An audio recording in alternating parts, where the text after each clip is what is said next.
اور یہاں آپ کو خبر دیں، فیلڈنگ، بالنگ، بیٹنگ سب ناکام۔ آسٹریلیا نے پاکستان کو ٹیسٹ سیریز میں وائٹ واش کر دیا۔ سڈنی ٹیسٹ میں بھی آسٹریلیا نے پاکستان کے چاروں شانے چت کر دیے۔ تیسرے ٹیسٹ میچ کا فیصلہ بھی چوتھے روز ہی ہو گیا، کیونکہ اس نے گرین شرٹس کا 115 رنز کا ہدف 2 وکٹوں کے نقصان پر بآسانی حاصل کر لیا۔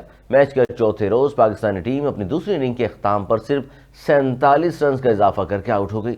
محمد رضوان 28 رنز، عامر جمال 18 رنز بنا کر چلتے بنے، حسن علی نے 5، میر حمزہ 1 رنز بنا کر ناٹ آؤٹ رہے۔ آسٹریلیا کی دوسری اننگ میں عثمان خواجہ بغیر کوئی رن اسکور کیے ساجد خان کا شکار بنے۔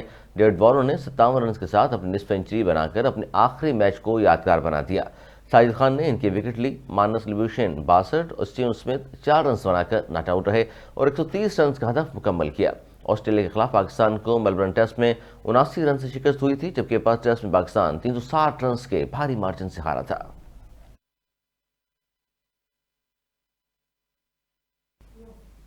نیوز اسٹوڈیو سے فی الوقت اتنا ہی۔ مزید نیوز اپڈیٹس کے لیے دیکھتے رہیے اردو نیوز نیٹ ورک۔